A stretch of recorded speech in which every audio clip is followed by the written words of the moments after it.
अच्छा जी, next session हमारा bank reconciliation question का। ये आपके सामने जो क्वेश्चन अभी इससे पहले वाले सेशन में सेशन नंबर 4 में हमने किया था, उसी को आगे कंटिन्यू कर रहे हैं। क्वेश्चन आपके सामने दोबारा उसे अच्छी तरह से देख लें। यही तो क्वेश्चन अभी हमने इसे छोड़ा है इससे पहले वाले सेशन में। देखिए जी, क्वेश्चन में हमारे पास एक ट्रांजेक्शन रह गई, ठीक है। उसे मैं एडअप कर रहा हूँ अपनी तरफ से कि अगर इस तरह से लिखा हुआ हो कि अगर लाइन इस तरीके से लिखी हुई है आपके पास क्वेश्चन में लिखा हुआ आएगा आपके पास कि बैंक कलेक्शन चार्जेस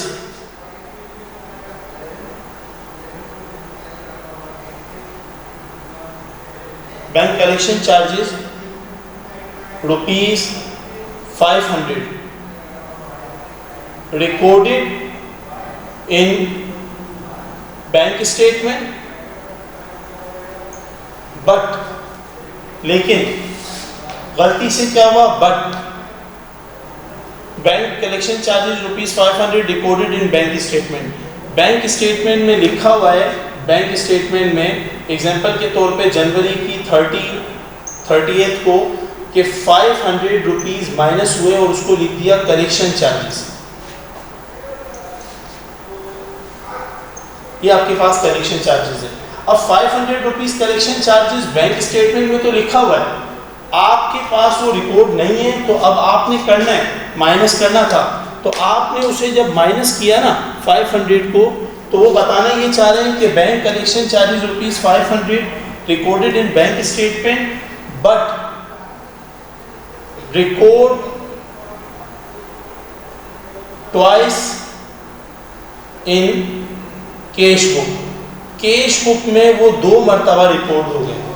तो ये बताएं माइनस करने में गलती हुई, प्लस करने में, अमाउंट कौन सी थी, अमाउंट है माइनस करने वाली। तो माइनस करने में गलती हुई है, तो हम इसे एक तरफ माइनस हो चुका, दूसरी तरफ माइनस में प्रॉब्लम आ गई है। आपने इसे 2 मरतबा माइनस किया है, एक मरतबा तो सही माइनस किया है, एक मरतबा आपने रॉन्गली इसे जो है वो डिडक्ट कर लिया। तो आप इसे जो आपने गलती की है उसे आप प्लस करेंगे और आप इसे लिखेंगे कि करेक्शन ऑफ एरर, गलती का अज़ाला। आपने ₹500 को प्लस कर लिया। ये हमारे पास क्वेश्चन में जो हमने ठीक की, गलती को सही किया वो ये। तो इस तरह से गलती जो है ना, करेक्शन ऑफ एरर, ये कभी अमाउंट की कम ज़्यादा की भी आएगी, कभी माइनस कभी प्लस की भी आएगी, और इसी तरीके से गलती यहाँ भी आ सकती है। इस गलती को आमतौर पर मैं जब ये टॉपिक पढ़ाता हूँ तो मैं कहता हूँ कि ये हस्बे ज़ायक़ा है, कि कभी कहीं आ जाएगी गलती, कभी कोई गलती कर लेगा, तो ये गलती कहीं भी आ सकती है। इस तरह वर्डिंग के अंदर लिखी भी आएगी, ठीक है। अब मैं इसे फ़िलहाल इस क्वेश्चन को यहाँ तक जो हमने कंप्लीट किया है, इसे मैं बैलेंस करने जा रहा हूँ, ठीक है। क्वेश्चन हो सकता है बैलेंस ऑटोमेटिक ना हो, तो मैं इस फिगर को किसी एक आध फिगर को चेंज करता हूँ ताकि क्वेश्चन जो है वो बैलेंस में आ जाए। देखें, जब दोनों तरफ आप बैलेंस करेंगे तो ज़रूरी है कि दोनों तरफ इक्वल हो, और उसे कहा जाता है एडजस्टेड बैलेंस।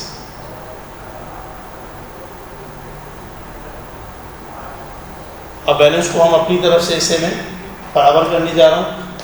50,000 10,000 प्लस कर लिए और 20,000 माइनस कर लिए, ये बनता है 40,000, ठीक है। दूसरी तरफ आए तो 1,40,000, उसमें से 50 माइनस कर लें, 90 में आप 1,00,000 मज़ीद माइनस कर लें, तो माइनस में 10 और फिर ये प्लस का 10 0 बना देगा, और ये 5 और 5 प्लस हो के ये आ रहा है 10,000, ठीक है। इसे भी 40, तो यहाँ भी 40 होना चाहिए था। मैं क्वेश्चन को थोड़ा सा चेंज कर रहा हूँ ताकि दोनों इक्वल आ जाएं। क्वेश्चन आपके पास जो आएगा ना वो ऑटोमेटिकली इसी तरह से बराबर होना चाहिए। मैंने तो इसे इसी वक्त ऑन द स्पॉट क्वेश्चन बनाया है, तो उस वक्त मैंने बैलेंसिंग नहीं देखी, तो मैं अब उसे बैलेंसिंग करने जा रहा हूँ। कि मैं एग्जांपल के तौर पे ये कह रहा हूँ कि ये जो आपके पास अमाउंट लिखी हुई है 10,000 डायरेक्ट डिपॉजिट की, इसे मैं 10 के बजाय 40 कर रहा हूँ। जब इसे 40 करूँगा तो इसमें कितने मज़ीद पैसे मैंने ऐड किए, 30, तो 30 यहाँ पे ऐड करो अगर, तो ये कितना बन गया 40, ये दोनों इक्वल हो गए। इसे कहते हैं एडजस्टेड बैलेंस। ये हमारे पास एडजस्टेड बैलेंस कहलाता है। इस तरह से क्वेश्चन आपको ज़रूरी है कि दोनों साइडें इक्वल होनी चाहिए। और अगर आप क्वेश्चन को देखें कि मैंने क्वेश्चन में यहाँ ट्रांजैक्शन को कैश बुक की 1 2 3 4 5 और यहाँ देखें तो सिर्फ मैंने ट्रांजैक्शन में सिर्फ 2, बैलेंस को मिलाओगे तो 1 2 3 4 5 6 और यहाँ 1 2 3, यहाँ 6 डबल क्यों है? मैंने अपनी तरफ से जानबूझ के इसे ज़्यादा लिखा है ताकि एंट्रीज के लिए क्वेश्चन यूज़ हो सके और उसमें ज़्यादा अच्छी तरह एंट्रीज समझ में आ सके। तो ये आपके पास क्वेश्चन है बैंक रिकन्सिलिएशन स्टेटमेंट का, वजूहात के साथ कि किस तरीके से कौन सी चीज़ रिकॉर्ड की जाती है। ठीक है, आप बुक के इसमें क्वेश्चंस करेंगे बुक के लास्ट में, और हमने क्लास में भी इन चीज़ों को डिस्कस किया हुआ है। चूँकि हमें रिकमेंड किया गया था कि आपने ऑनलाइन क्लासेस में शुरू से लेके चलना है, तो पिछली वीडियोस और अब तक का ये काम लाजमी तौर पे बहुत सारे स्टूडेंट उसमें मिसिंग भी थे। ऐसा नहीं है कि हर कोई बैठा हुआ और इनको समझ में आए, लेकिन जो थे मौजूद उन्हें मैं करवा चुका था। ठीक है, और ऑन ऑफ कोई स्टूडेंट आता था तो उसने भी काम ले लिया था, लेकिन अब शुरू से आपके पास वीडियोस मौजूद हैं। अब आप इसे जितनी मरतबा चाहें और रोक के समझ के इसे देखना चाहें तो आप देखें इसे, ये आपके पेपर के लिए बहुत ज़्यादा ज़रूरी है। और ये क्वेश्चन 20 नंबर का वो क्वेश्चन आपके पास आता है कि अगर ये क्वेश्चन आ जाता है आप डायरेक्टली इसे आसानी से कर सकते हैं। वर्डिंग आपके सामने, आप इसे जब पेपर अब आप जब इसकी बुक में देखकर पीछे बुक में प्रैक्टिस करेंगे एक्सरसाइज के अंदर, तो आपने किस तरह से अपना टाइम बचाना है, 1-2 मरतबा तो इस तरह बनाकर करें और उसके बाद पेंसिल हाथ में लें और बुक में जो क्वेश्चन दिए हुए लाइन पढ़ें, और उसके आगे अगर वो कोई ऐसी लाइन है जिसमें ये लिखा हुआ है बैंक सर्विस चार्जेस या ज़कात डिडक्शन, तो इस 50,000 रुपये को आपने लिखना है, तो आप डायरेक्टली उस लाइन के आगे जो बुक में लिखी हुई है ना, उसके आगे लिख दें -CB, कैश बुक में माइनस हो गई है। और कोई चीज़ कैश बुक में प्लस हो रही है तो उसके आगे +CB लिखें बुक में ही पेंसिल से। और कोई चीज़ अगर बैंक स्टेटमेंट में प्लस हो रही है तो आप उसमें लिखें कि ये जो इबारत लिखी हुई है, ट्रांजैक्शन लिखी हुई है, ये प्लस होगी बैंक स्टेटमेंट में, ये माइनस होगी बैंक स्टेटमेंट में, ये प्लस होगा कैश बुक में। ये करेक्शन ऑफ एरर है। इस तरह से क्वेश्चन को सॉल्व करें तो आपका टाइम बचेगा और ज़्यादा से ज़्यादा काम थोड़े वक्त में हो जाएगा। प्रैक्टिस, ये हमारे पास कुछ ट्रिक्स हैं। अब हम इसके नेक्स्ट पार्ट पे चलते हैं। ये एक बैंक रिकन्सिलिएशन स्टेटमेंट, एक इसकी रिक्वायरमेंट आती है क्वेश्चन के अंदर, और दूसरी एक रिक्वायरमेंट आती है एडजस्टिंग एंट्रीज की। तो इसे मैं रफ कर रहा हूँ, एडजस्टिंग एंट्रीज की तरफ जा रहा हूँ। एडजस्टिंग एंट्री बताने से पहले एक बात, खास तौर पे इसे रफ करने से पहले, कि आप ये बात याद रखें कि हमारी 2 गलतियाँ ऐसी हैं जो कि कहाँ हुई है, बैंक में। ठीक है, और हमारे पास इसी तरीके से 1 2 3 4 5 मिस्टेक्स ऐसी हैं जो कि कहाँ पे अक्कर हुई है, कंपनी के अकाउंटेंट से हुई है, या वहाँ कुछ चीज़ें रिपोर्ट करने से रह गई, गलती नहीं है चले तो उससे भूल में हो गया उससे, ठीक है, जानबूझ के उसने नहीं किया। तो 5 गलतियाँ यहाँ हुई, 2 गलतियाँ यहाँ हुई। यहाँ अगर 36 गलतियाँ भी होंगी ना, तो सारी गलतियाँ दुरुस्त करना किसकी जिम्मेदारी है, बैंक वालों की। और हम जब भी अकाउंटिंग पढ़ते हैं तो हम अकाउंटिंग जब भी पढ़ो, पहले पेज से लेके आखिर पेज तक दुनिया की कोई भी बुक, उसमें आप अपने आप को कंपनी का अकाउंटेंट एज्यूम करते हो। तो आप कंपनी के अकाउंटेंट हैं, आपने ये वाला हिस्सा संभालना है, इसकी एंट्रीज बनानी है, उसको दुरुस्त करना है। आपने ये काम नहीं करना, ये काम हमारा पार्ट नहीं है। इसका मतलब हो गया कि मैं इसे रफ कर रहा हूँ कि आगे के एडजस्टिंग वाले पार्ट में हमारा इसका कोई काम नहीं है। ओके जी, ये रफ हो गया काम।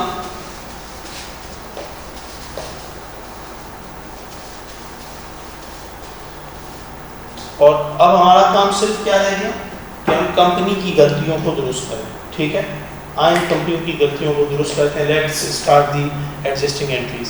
देखें, एडजस्टिंग एंट्रीज के लिए एक बात याद रखिएगा कि बैंक का तो कोई काम है ही नहीं, इस ट्रांजेक्शन का हमारे पास कोई काम नहीं है।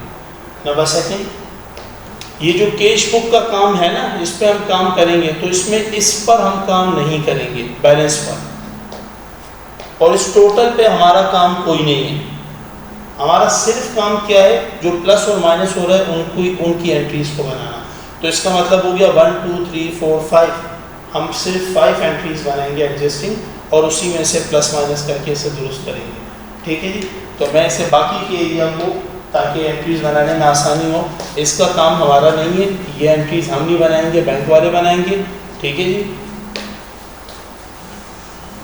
और दूसरी तरफ जो हमारा काम है इसमें बैलेंस का हमारा काम नहीं है और टोटल का हमारा काम नहीं है, हमारा काम सिर्फ ये 5 एंट्रीज बनाना है। तो हम 5 एंट्रीज अपने जर्नल में जब भी कभी बनाएंगे तो उस तरीके से एडजस्टिंग एंट्री या इसका जो जर्नल फॉर्मेट होता है, एक तरफ आपके पास डेबिट और एक तरफ आपके पास क्रेडिट, और पोस्ट रेफरेंस का एक कॉलम आपके पास, पार्टिकुलर्स,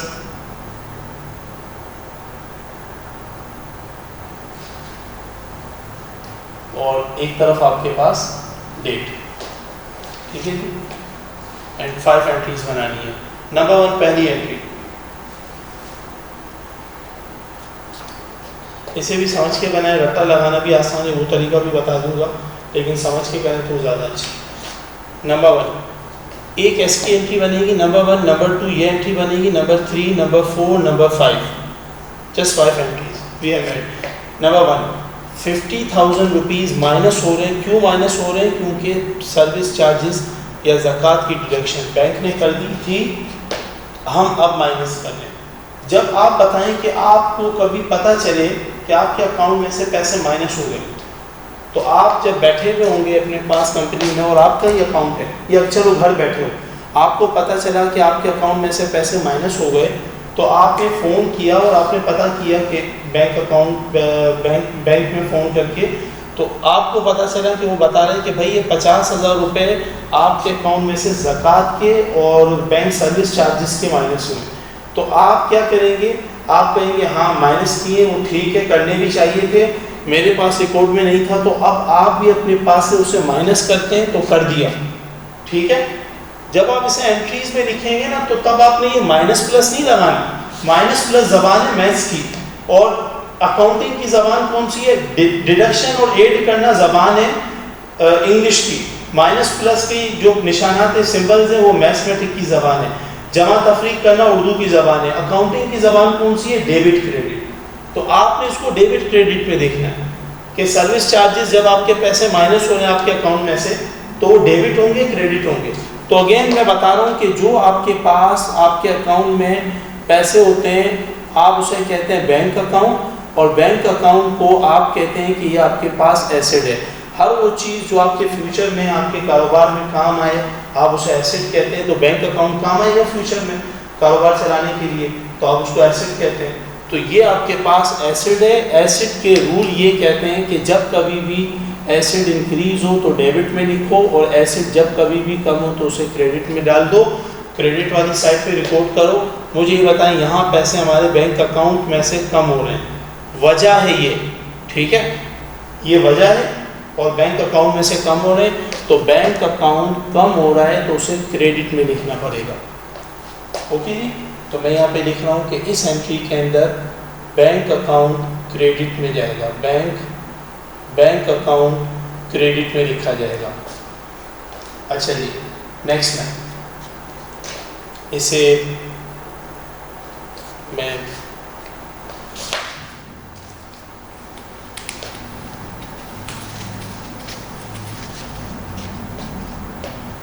इस साइड पे लिख रहा हूँ, इसमें बैंक अकाउंट क्रेडिट में लिखा जाएगा। ठीक है जी। अच्छा, डेबिट में क्या जाएगा फिर? क्योंकि दो साइडें होती हैं, अब हम सिंगल एंट्री पे काम नहीं करते, हम डबल एंट्री सिस्टम पे काम करते हैं, वो पुराना हो चुका।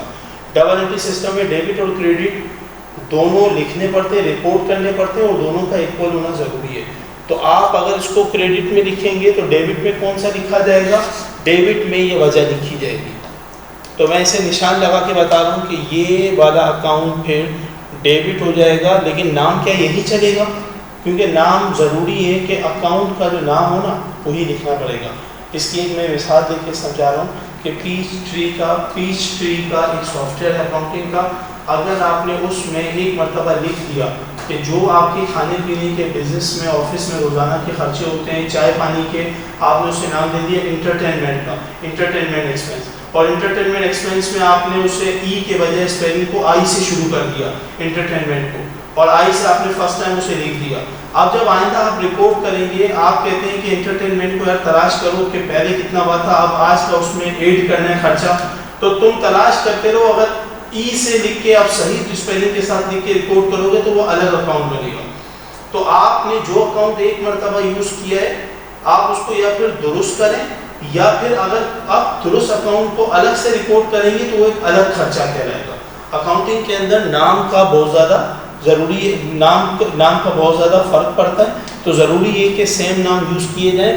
तो एंट्रीज़ के अंदर ये जो बैंक सर्विस चार्जेस हैं इसको आप नाम दे सकते हो service expense, bank service expenses, ताकि मैं नाम इसलिए भी एक्सपेंस का बीच में लेकर आ रहा हूँ, हालांकि यहाँ कहीं लिखा हुआ नहीं है, लेकिन इसलिए रहा हूँ ताकि डेबिट क्रेडिट के रूल्स को बाद में मैं आपको मैच करवा सकूँ।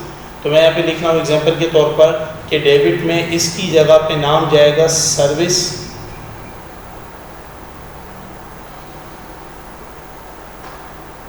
एक्सपेंसेस,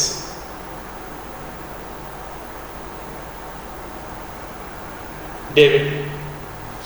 ठीक है जी, नेक्स्ट पर आए। आपके पास यहाँ दोबारा क्या आ रहा है, बैंक में पैसे माइनस हो रहे हैं। क्यों माइनस हो रहे हैं?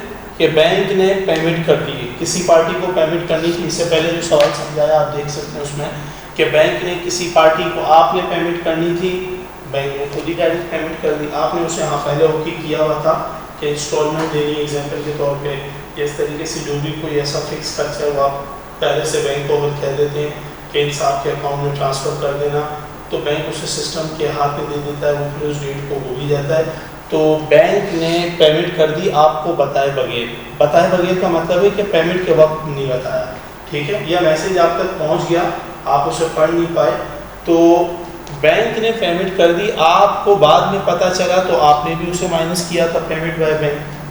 तो आपने अब माइनस किया, जब माइनस करोगे तो उस वक्त इसके बारे में क्या सोचोगे, बढ़ रहा है कम हो रहा है?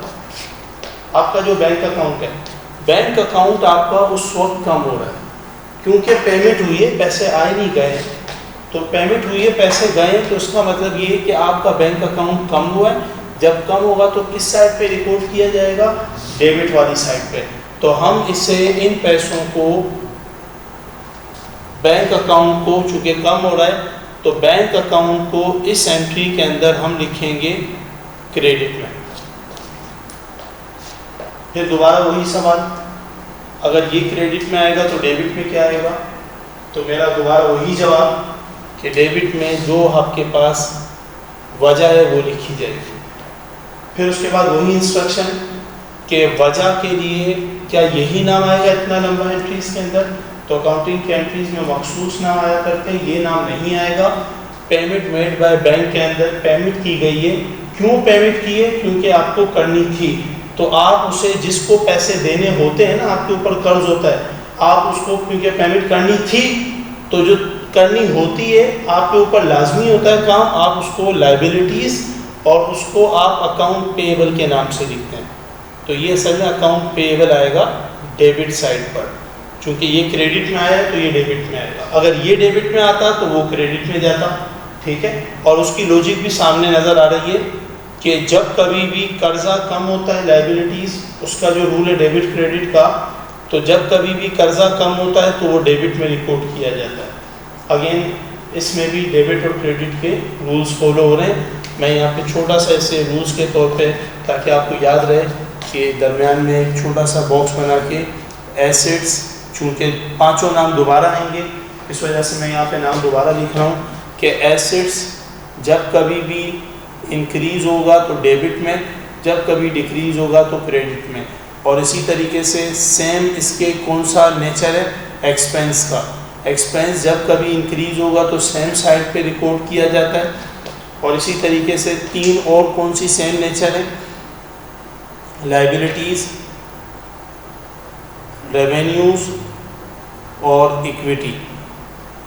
इन तीनों की नेचर सेम है कि जब कभी भी इंक्रीज़ होंगे तो तीनों के तीनों क्रेडिट में जाते हैं, और जब कभी भी डिक्रीज़ होंगे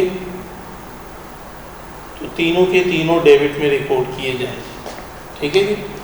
तो इस तरह हम इसे भी कह सकते हैं कि ये डेबिट वाले आइटम है और ये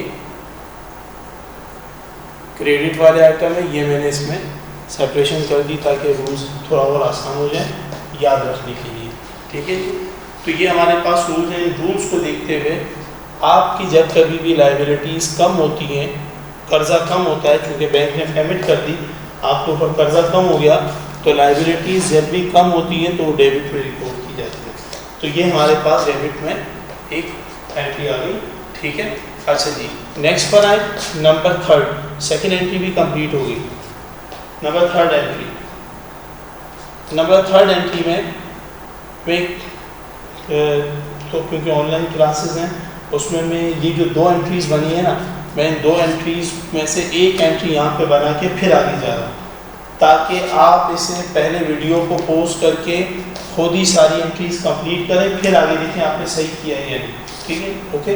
तो इस फर्स्ट एंट्री को यहाँ पे कैसे लिखा जाएगा? इस फर्स्ट एंट्री में डेबिट में क्या लिखा जा रहा है? Service expenses. इसको बैंक सर्विस एक्सपेंसेस भी लिखा जा सकता है। मैंने से लिख दिया कि ये आपके पास डेबिट में आ रहा है बैंक सर्विस एक्सपेंसेस, ठीक है जी। तो बैंक सर्विस एक्सपेंसेस लिखा, ये बैंक सर्विस एक्सपेंसेस डेबिट में लिखा जा रहा है ₹50,000, ठीक है। और क्रेडिट में क्या नाम आएगा? क्रेडिट में बैंक अकाउंट काम हुआ है, तो क्रेडिट वाला सेकंड लाइन में थोड़ा सा स्पेस देके हमेशा लिखा जाता है बैंक अकाउंट ₹50,000, और इसे आपने नरेशन भी लिख दी ब्रैकेट में, to adjust bank service charges. Bank service charges को आपने एडजस्ट कर दिया। ये आपके पास एक एंट्री बन गई। इस एक एंट्री में बैंक अकाउंट क्रेडिट में लिखा गया है, चूंकि यहाँ पे क्रेडिट में था और डेबिट में ये नाम था, तो हमने उसे डेबिट में यही नाम लिखा है। तो मैं इसे बताना चाह रहा हूँ, देखिए ये एंट्री इस तरह से बनेगी, इसे एडजस्टिंग एंट्रीज कहते हैं। आप लोग भी इसे इसी तरीके से बनाएंगे, ठीक है। और अगली एंट्रीज आप खुद बना सकते हैं, मैं कंप्लीट ज़रूर करूँगा, लेकिन आप इसे खुद बना सकते हैं और पहले खुद ही ट्राई करें, यही रिकमेंड है। अच्छा जी, जब भी कभी स्टेटमेंट बनाया जाता है ना, तो बीच में बात मैं बताता हुआ जाऊँ कि सबसे ऊपर कंपनी का नाम आता है, 3 लाइनें जो लिखी जाती हैं कंपनी नेम, उसमें कंपनी ए है हमारे पास, और सेकंड लाइन में लिखा जाता है कि आप जो काम करने जा रहे हैं बैंक रिकंसिलिएशन स्टेटमेंट बनाने जा रहे हैं, आप ये नाम लिखते हैं और फिर लिखते हैं फॉर दी मंथ, किस मंथ के लिए बना रहे हैं, तो मैंने लिख दिया जनवरी, और फिर लिख दिया एग्जाम्पल के तौर पर 2020। ये 3 लाइन यहाँ आती है, बिल्कुल सेम यही 3 लाइन हेडिंग्स वाली यहाँ आएंगी। तो इसमें आपके पास आ जाएगा कंपनी ए, और फिर इसमें लिखा जाएगा एडजस्टिंग एंट्रीज, और फिर लिखा जाएगा फॉर दी पीरियड एंडेड जनवरी 31, ठीक है। ये आपके पास एंट्रीज का फॉर्मेट है, जो हर अकाउंटिंग में अंदर फॉर्मेट हर एक स्टेटमेंट के अंदर होता है। नेक्स्ट पर आए तो आपके पास ये 40,000 रुपये यहाँ पे प्लस हो रहे हैं, ठीक है। तो 40,000 इसकी एंट्री आप खुद बनाएंगे या मैं फिर बाद में, आप बनाएंगे फिर मैं भी बाद में बताता हूँ। अब हम थर्ड पे आते हैं। थर्ड में पैसे प्लस हो रहे हैं, उलट काम हो रहे हैं। जब पैसे प्लस हो रहे हैं और आपके अकाउंट में कोई आके कस्टमर प्लस करके जाता है, आपको जब पता चलता है तो आप भी उन पैसों को प्लस करते हो। तो जब उन पैसों को प्लस किया जाएगा तो उन पैसों को आप अपने पास 40,000 रुपये को प्लस करने के बाद, इसका मतलब है कि आप कह रहे हैं मेरे अकाउंट में पैसे बढ़ गए। जब बढ़ेंगे तो बैंक अकाउंट को आप अपने पास कहाँ रिकॉर्ड करेंगे? डेबिट साइड पर। तो आपने असल में इस एंट्री में बैंक अकाउंट को डेबिट साइड पे रिकॉर्ड किया। जब ये डेबिट साइड में आएगा ना, तो अगेन वही सवाल, क्रेडिट में क्या आएगा? अगेन वही जवाब कि क्रेडिट में उसकी ये वजह है, ठीक है। और अगेन वही इंस्ट्रक्शन के अकाउंटिंग के अंदर डायरेक्टली नाम नहीं आते, ठीक है। आप देखते हैं कि उसमें क्या लिखना चाहिए, सही है। अगर एंट्री में ये लिखा हुआ होगा ना डायरेक्ट डिपॉजिट, तो डायरेक्ट डिपॉजिट कौन करवाता है? हमारा कस्टमर। इस पर हम लिखेंगे अकाउंट रिसीवेबल, उसको क्रेडिट में डालेंगे, क्योंकि बैंक डेबिट में जा रहा है तो ये वाला अकाउंट क्रेडिट में जाएगा। इसकी जगह अगर ये वाला अकाउंट होगा तो इसमें हम डिविडेंड कलेक्टेड बाय बैंक नहीं लिखेंगे, इसका नाम चेंज आएगा। जैसे इसका नाम चेंज अकाउंट रिसीवेबल आया है तो इसका नाम आता है डिविडेंड इनकम।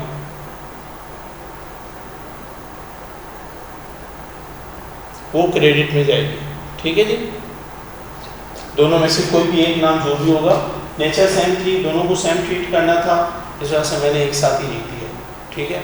अच्छा नेक्स्ट पर आए तो ये 500, ये भी एंट्री कंप्लीट हुई। इस 500 को क्या करना है, मार्कअप को, markup credited by bank, bank ने आपको पैसे दिए हैं तो आपने भी उन पैसों को अपने पास प्लस किया है। तो पैसे जब प्लस होंगे बैंक अकाउंट बढ़ेगा, तो बैंक अकाउंट यहाँ पे आ जाएगा डेबिट में, और क्रेडिट में क्या लिखा जाएगा, अगेन वही बात, अगेन वही जवाब, क्रेडिट में वजह लिखी जाएगी और वजह को आप लिखेंगे, क्रेडिट वाली साइड है, क्रेडिट वाली साइड आप वजह लिखेंगे इंटरेस्ट इनकम।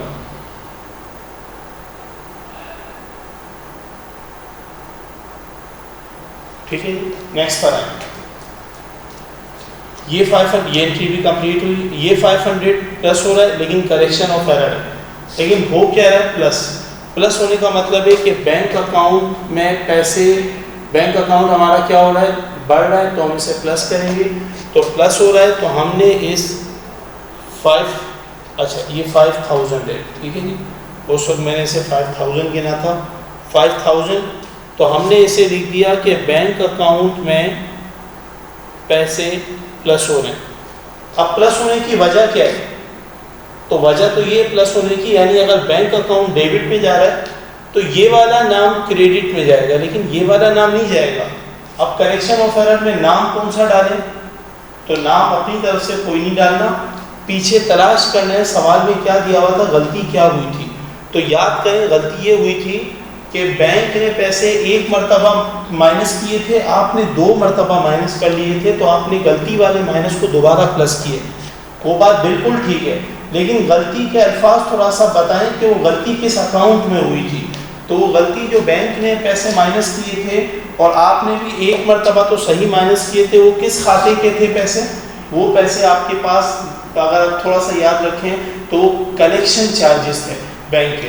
तो बैंक ने कलेक्शन चार्जेस सही रिकॉर्ड किए, आपने गलत किए, उनको फिर दुरुस्त किया, तो इसका मतलब कलेक्शन चार्जेस यहाँ पे आएंगे क्रेडिट के अंदर। तो आप करेक्शन ऑफ एरर में करेक्शन ऑफ एरर नहीं लिखेंगे, अपनी तरफ से नहीं लिखेंगे, आप उसमें नाम को तलाश करेंगे गलती किस अकाउंट के हवाले से हुई थी। तो यहाँ पे करेक्शन ऑफ एरर की जगह पे आ जाएगा कलेक्शन चार्जेस या फिर कलेक्शन एक्सपेंसेस। ठीक है जी, ये आपके पास सारी एंट्रीज तकरीबन कंप्लीट हो गई। मैं यहाँ पे एंट्रीज बनाने जा रहा हूँ, आप पहले खुद बना दीजिएगा, उम्मीदें बनाती होंगी। तो अब हम नेक्स्ट पर जा रहे हैं। तो इस एंट्री के अंदर क्या क्या कहाँ रिकॉर्ड करें, इस एंट्री में डेबिट में कौन सा नाम आ रहा है, दोनों में से डेबिट में नाम आ रहा है इस एंट्री में हमारे पास अकाउंट पेबल का। तो हमने यहाँ पे लिखा अकाउंट पेबल, डेबिट में अमाउंट 10,000 रुपये, और दूसरी तरफ आ जाए तो क्रेडिट के अंदर नाम आ रहा है बैंक अकाउंट का,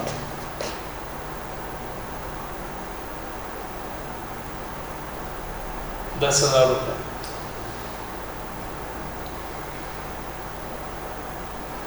टू एडजस्ट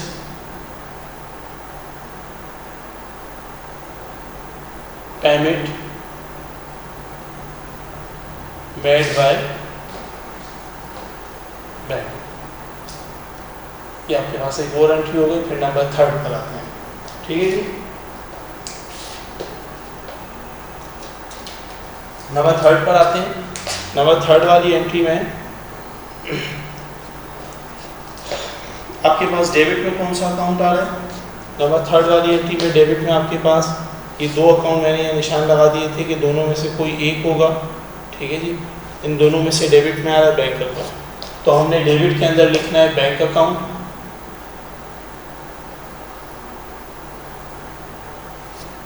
और क्रेडिट के अंदर हमने लिखना है, डेबिट के अंदर बैंक अकाउंट और उसके पैसे हमने लिख दिए 40,000 रुपये, और क्रेडिट के अंदर इन दोनों में से कोई एक नाम आएगा। मैं दोनों स्लेश लगा के लिख रहा हूँ, जिस वक्त जो नाम या यूज़ किया जाए ट्रांजैक्शन में, सवाल में जवाब में वही आएगा। तो या फिर आएगा अकाउंट रिसीवेबल, ठीक है जी, या फिर नाम आएगा लिखा हुआ डिविडेंड इनकम।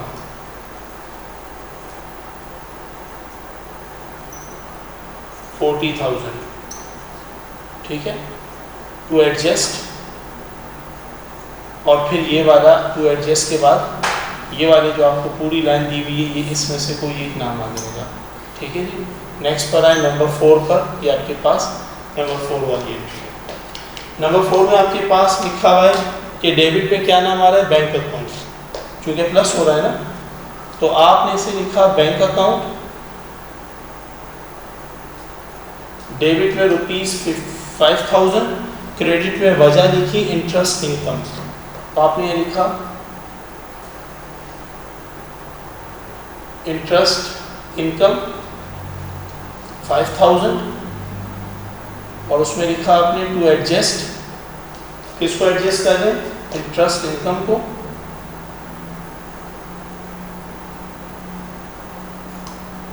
ठीक है जी, इसमें मैं निशानी के तौर पे लिख रहा हूँ स्टार और डबल स्टार, ठीक है जी, या ये आएगा या फिर डबल स्टार वाला आएगा। नेक्स्ट पर आए नंबर 5 एंट्री, एंट्री नंबर 5 के ₹5,000 दोबारा प्लस हो रहा है, तो बैंक अकाउंट डेबिट में आ रहा है, पहले डेबिट वाला लिखा जाता है, बैंक अकाउंट डेबिट 5,000, और क्रेडिट में नाम आ रहा है collection charges.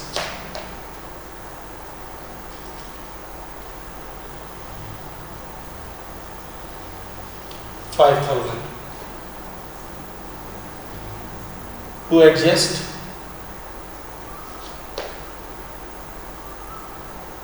bank, to adjust correction of error। In case book लिख सकते हैं या फिर लिख सकते हैं कि collection charges, bank collection charges. ये हमारे पास सारी एंट्रीज थी, ठीक है जी। इन एंट्रीज में थोड़ी सी एक बात बता के दोबारा से, उसके बाद मैं इसे रफ कर रहा हूँ, समझने वालों के लिए भी है, रखने वालों के लिए भी होगा, ठीक है। फिर उसके बाद मैं इस सारे को रफ कर रहा हूँ। फिर एक ट्रांजेक्शन रह गई है, वो मैंने बाद में ही समझानी थी, ताकि आपस में ऐसा ना हो कि बिल्कुल बहुत ज़्यादा घिच-पिच हो जाए, ठीक है। देखिए जी, जो मैंने बात एक समझानी हुई है कि आप लोग थोड़ा सा इसे अगर देखें तो आपके पास ये जो दो अमाउंट है, दोनों अमाउंट 50,000 और 1 लाख, दोनों अमाउंट हो रहे हैं माइनस। इन दोनों अमाउंट की जब हमने एंट्रीज बनाई ना, नंबर 1 और 2, 1 और 2 की, तो दोनों में आप देखिएगा 1 और 2 में क्या चीज़ सेम है कि आपका जो बैंक अकाउंट है वो यहाँ भी क्रेडिट में और यहाँ भी बैंक अकाउंट क्रेडिट में, और दूसरा वाला नाम डेबिट में, यानी ये और ये वाला नाम। तो जब कभी भी, रट्टे के लिए बात कर रहा हूँ, कि जब कभी भी आप ये देखें कि माइनस हो रहा है कैश बुक में से, तो इसका मतलब इसमें बैंक अकाउंट क्रेडिट में आएगा। लेकिन समझा भी दिया है तो समझ के करना ज़्यादा अच्छी बात है, ठीक है। अच्छा, नेक्स्ट पर आए तो इन तीनों में प्लस हो रहा है, अमाउंट प्लस हो रही है, तो ये तीनों जो प्लस हो रही है इनमें आप सेम चीज़ देखिएगा, जब प्लस हो रही है तो तीनों में बैंक अकाउंट डेबिट, डेबिट और डेबिट में आ रहा है, और सामने वाला नाम क्रेडिट में आ रहा है, वजह क्रेडिट में आ रही है। ये हमारे पास इन एंट्रीज की जो है वो हिंट है याद रखने के लिए, लेकिन आप समझ के इसे करें। ये यहाँ तक एंट्रीज कंप्लीट होगी, ठीक है। अब एक चीज़ जो बताने की रह गई वो मैं एक एंट्री के ज़रिए से कंप्लीट कर रहा हूँ, और फिर उसे हम फिर हम रफ कर रहे हैं। मैं इसे यहीं पे एडजस्ट कर रहा हूँ। अगर एग्जांपल के तौर पर